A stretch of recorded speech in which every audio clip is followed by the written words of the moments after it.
Bien, decíamos que de esa manera puedo obtener una planta de cebolla, en ese caso, completa, o de la especie que sea el bulbo que yo haya plantado.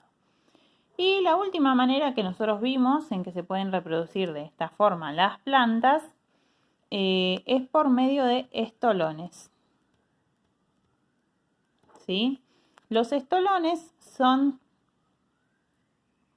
una especie de ramita que larga la planta, en cuya punta empieza a crecer una pequeña plantita, ¿sí? A alargar sus propias raíces. Esa planta en un momento va a enraizar sobre la tierra y se va a separar de la planta que le dio origen, ¿sí? Esta es una forma por ahí un poco distinta a la que veníamos viendo de tubérculos, rizomas, bulbos, sino que es por medio de este una especie de gajo, ¿sí? Que se llama estolón, ¿sí? Y que origina una nueva planta, ¿sí? Que después va a ser independiente, ¿sí? Esto pasa, por ejemplo, con una planta de jardín que se llama lazo de amor, pasa con la planta de frutilla, ¿sí? Obviamente no pasa en todas las especies, sino en algunas, ¿sí? Bueno, esto es todo lo que sería reproducción asexual, o sea, como la planta solita se puede reproducir por medio de alguna parte, ¿sí? de su estructura se puede reproducir sola, por medio de este mecanismo que dijimos que se llama multiplicación vegetativa. Vamos ahora a la reproducción sexual de las plantas. Dijimos que para que ocurra la reproducción sexual necesitamos que se unan las dos células sexuales. Entonces, para eso la planta tiene que generar células sexuales, ¿sí? Entonces, todas aquellas plantas llamadas angiospermas,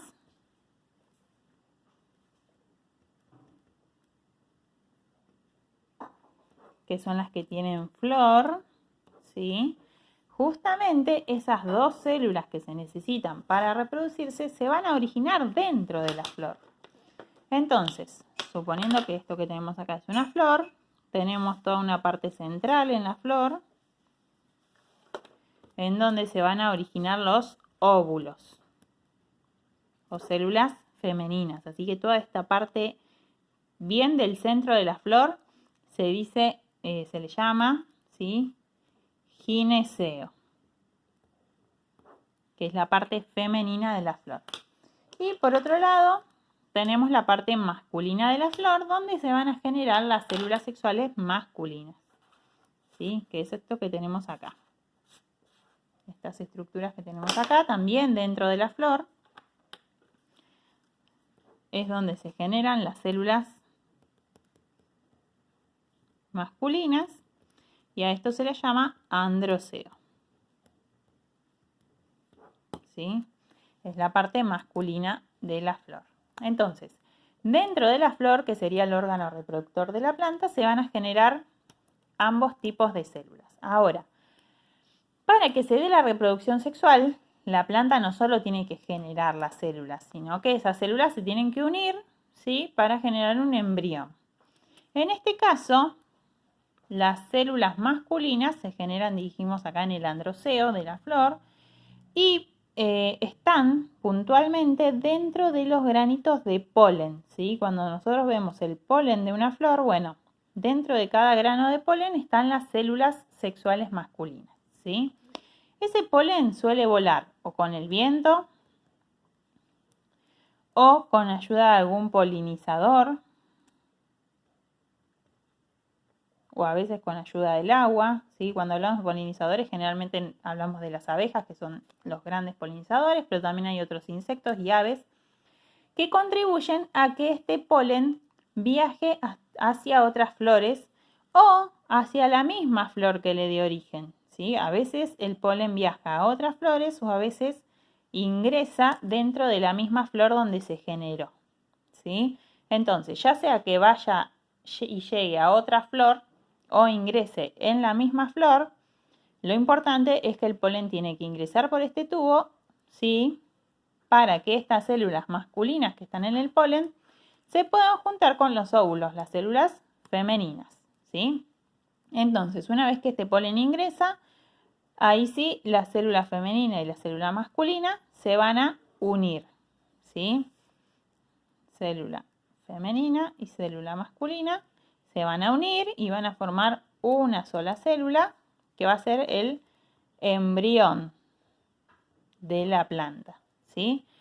El embrión de la planta todavía no es una planta completa. Es como cuando la mujer queda embarazada. Cuando se unen el óvulo y el espermatozoide todavía no hay un bebé completamente formado, ¿sí? Acá, en la reproducción sexual de la planta, en algún momento se va a formar una planta nueva completa. Pero, en principio, lo que se va a formar es un embrión, ¿sí? Y ustedes seguramente conozcan el embrión de las plantas, solamente que quizás no saben qué es, ¿sí? El embrión de la planta es la semilla, ¿sí? Las semillas son embriones que, si yo les doy las condiciones adecuadas, van a poder formar plantas nuevas y completas, ¿sí? Entonces, ese embrión o esa semilla que se forma, cuando yo le dé las condiciones necesarias, la plante, ¿sí? Le dé agua y tenga la temperatura adecuada, va a comenzar a desarrollarse y me va a originar una planta completa, ¿sí? Y ahí va a terminar este proceso de reproducción sexual, que empieza con la flor, ¿sí? Con la flor donde se van a generar las células sexuales, sigue con el tema de la polinización, ¿sí? De este polen que tiene que llegar o a otra flor o a la misma flor que le dio origen, la fecundación de los óvulos cuando se unen ambas células y finalmente la formación del embrión que dijimos que era la semilla. Bueno, en realidad finalmente no. ¿Por qué? Porque esa semilla luego va a tener que germinar para dar origen a una nueva planta. Y ahí sí va a terminar finalmente el proceso de reproducción sexual de la planta. Bueno, vamos con el desarrollo, con la reproducción en animales, ¿sí? Vamos a ver cómo se reproducen los animales asexualmente, o sea, solos. Un solo animal es capaz de generar otro. Hay tres tipos de reproducción asexual principales que nosotros vimos en los trabajos, que son estos tres, ¿sí? La fragmentación es cuando yo puedo dividir a un animal, ¿sí? Y ese animal se va a regenerar, ¿sí? Es el caso, por ejemplo, de las estrellas de mar, de las lombrices, ¿sí? Si yo estoy haciendo un pozo en el patio de mi casa y sin querer parto una lombriz a la mitad, cada una de esas dos partes va a regenerar el pedacito que le falta y voy a haber obtenido de una sola lombriz dos, ¿sí? Entonces, al fragmentarla o dividir a ese animal, yo puedo generar la reproducción del mismo. Lo mismo pasa con las estrellas de mar, que en uno de los trabajos tenían ustedes que resolver ese problema, que decía que los pescadores quisieron matar a las estrellas de mar, ¿sí? Partiéndolas, y en realidad al partir las estrellas de mar, en vez de matarlas, lo que hicieron fue ayudarlas a reproducirse, ¿sí? Bueno, no ocurre en todos los animales, en algunos animales sí, ¿sí? Como los que nombramos recién. La gemación es algo parecido a lo que le pasa a las plantas, pero en este caso en los animales, y también no ocurre en todos los animales, ocurre en animales bastante sencillos. Muchos de estos animales son marinos, como las esponjas de mar, las hidras, ¿sí? Ese tipo de animales que están en el fondo del mar, ¿sí? Que forman los corales, ¿sí? Bueno, ese tipo de animales, lo que les ocurre es que en alguno de los costados de su estructura, de su organismo, empieza a crecer como si fuera una yema, como si fuera un brotecito, ¿sí? Ese brotecito es un nuevo individuo que empieza a generarse, ¿sí?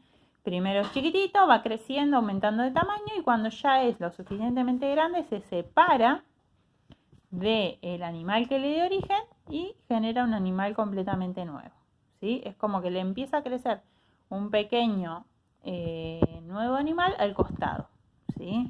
Y finalmente se separan y quedan formados dos individuos que se generaron a partir de una sola. Y en el caso de la partenogénesis ocurre en muy poquitos animales, por ejemplo en algunos tipos de tiburones, en donde la hembra, que tiene su célula sexual femenina, ¿sí? Cuando no encuentra un macho que aporte la célula masculina o espermatozoide, ¿sí? Cuando no hay célula masculina porque no hay un macho que lo aporte, lo que hace es hacer que su óvulo o célula sexual femenina sola se desarrolle generando un nuevo organismo. ¿Sí? Es decir, es un óvulo que se desarrolla solo, sin necesidad de que haya célula sexual masculina. No es algo muy frecuente de ver, ocurre en muy poquitas especies y ocurre solamente cuando ese animal hembra no consigue una pareja para reproducirse sexualmente. Entonces se reproduce asexualmente a partir de sus óvulos, ¿sí? Bueno, pasando a la reproducción sexual. Como venimos hablando, necesitamos sí o sí que haya unión de la célula sexual femenina y masculina para que ocurra este tipo de reproducción. Entonces, esa unión de la célula sexual femenina y masculina lo llamamos fecundación, ¿sí? Y en los animales esa fecundación puede ser interna, dentro del cuerpo de la hembra, como ocurre en los seres humanos, en muchos mamíferos y en muchos otros también animales, en donde el macho tiene un órgano copulador, ¿sí?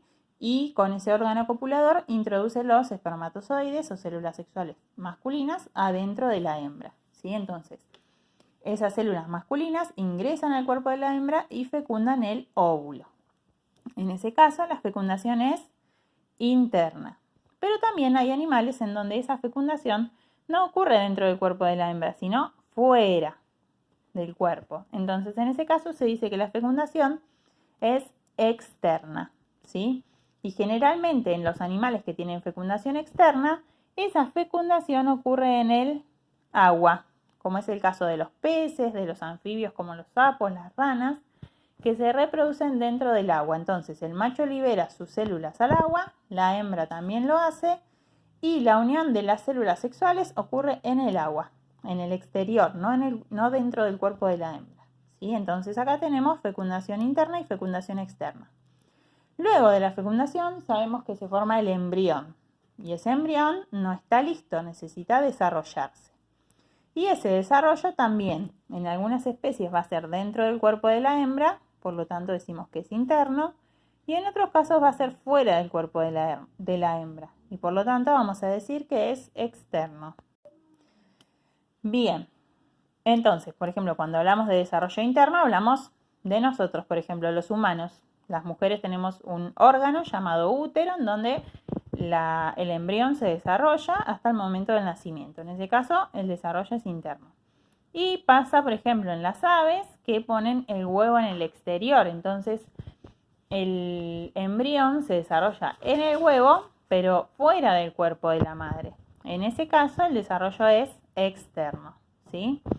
Bien, y entonces, dependiendo cómo sea la fecundación y el desarrollo de cada animal, el tipo de reproducción lleva un nombre diferente. Tenemos los ovíparos, vivíparos, ovivíparos y ovulíparos, ¿sí?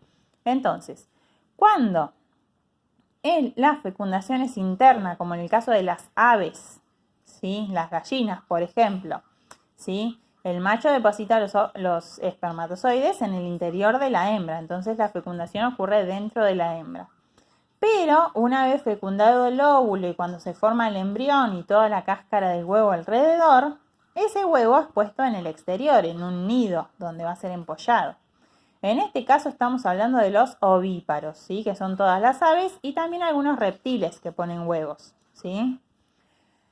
Después tenemos a los que recién nombrábamos como los peces, los anfibios, que tienen fecundación externa en el agua, y luego de esa fecundación en el agua, los huevitos que se forman con los embriones quedan desarrollándose también en el agua, ¿sí? En ese caso hablamos de los ovulíparos. Y tenemos un tercer caso en los cuales la fecundación es interna, ocurre dentro del cuerpo de la hembra, pero el desarrollo también es interno. Es nuestro caso y el caso de todos los mamíferos, ¿sí? En donde los espermatozoides ingresan a la hembra o a la mujer, fecundan el óvulo, se forma el embrión y ese embrión se va a desarrollar siempre dentro del cuerpo de la hembra, ¿sí? Entonces, en ese caso, cuando el animal tiene un útero, como decíamos recién que tenemos nosotros los humanos, ¿sí? En donde se desarrolla el bebé, nos denominamos vivíparos, ¿sí? Nosotros, los perros, los gatos, todos los mamíferos, sí, somos vivíparos porque tenemos un útero donde se desarrolla la cría.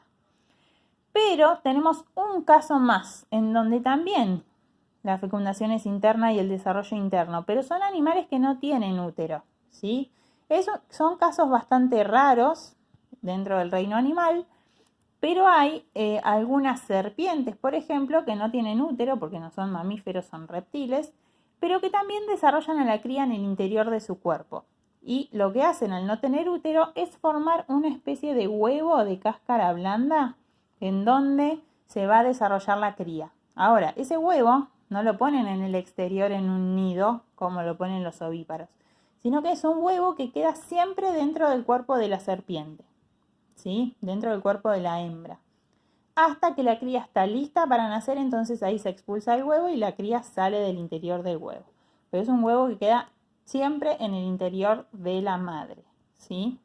Entonces, en este caso se llaman ovovivíparos, ¿sí?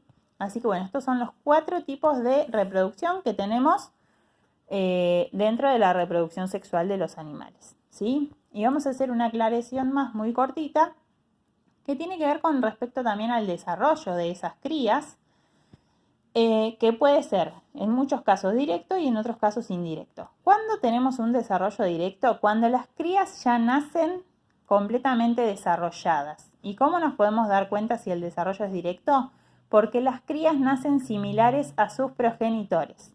Por ejemplo, el bebé cuando nace tiene una forma similar, obviamente que le falta crecer para llegar a ser un adulto y ser similar a sus padres. Pero ya nace desarrollado, nace con las extremidades, la cabeza, el torso, similar a sus progenitores, a sus padres. Entonces, en ese caso, el desarrollo es directo, ¿sí? Cuando la cría es similar a sus padres y nace completamente desarrollada, estaríamos hablando de desarrollo directo. Cuando la cría nace sin estar completamente desarrollada y necesita terminar su desarrollo todavía y no se parece a sus progenitores, estamos hablando de desarrollo indirecto.